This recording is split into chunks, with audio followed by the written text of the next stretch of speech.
Well, college football is here. The University of Minnesota Golden Gophers are kicking off the season tomorrow night.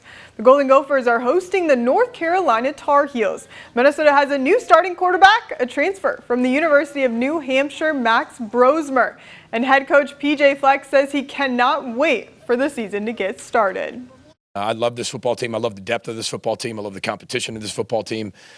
We have more competition this year in 2024 than we've had since I've been the head coach here at Minnesota. And that's a credit to our staff, our recruiting, the players, the way they've kind of taken on this whole year. All the action starts at 7 tomorrow night between the Golden Gophers and the Tar Heels at Huntington Bank Stadium. And the University of Iowa Hawkeyes are ranked 25th in the country coming into week 1. The Hawkeyes are hosting the Illinois State Redbirds this weekend. Iowa has 2 key players coming back from injury, starting quarterback Cade McNamara and tight end Luke Lachey. Head coach Kirk Ferentz will not be on the sidelines on Saturday due to a self-imposed ban from a potential NCAA Level 2 recruiting violation. Seth Wallace will be the interim head coach for the first game. Coach Ferentz says winning in college football is harder than ever, and they have to be ready to go every single week. But I think just, good effort, obviously, playing fundamentally sound and not doing things that are going to beat us. That's a good starting point.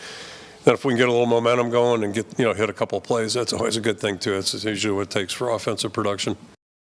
The Hawkeyes and the Redbirds kick off at 11 on Saturday morning at Kinnick Stadium. And the Big Ten Conference has some new teams this season: University of Oregon, UCLA, USC, and the University of Washington. And in the Big 12 Conference, the Iowa State Cyclones host the North Dakota Fighting Hawks for the first game of the season. The team has 18 of its 22 starters back, including its sophomore quarterback Rocco Back. He broke Cyclone freshman records for completions, passing yards, and touchdowns. Head coach Matt Campbell says this team has been putting in the work for 7 months now, but the work is not done yet. You're going to evaluate it so much more here in the coming months and weeks, because now there's a tangible result to the time, the effort, the energy that you spend into it, and not all results will be great. And how you respond to it is defining of who you are and who you become. The Cyclones and the Fighting Hawks hit the field at 2:30 on Saturday afternoon at Jack Trice Stadium. And 4 teams are joining the Big 12 Conference this season, including Arizona, Arizona State, Colorado, and Utah.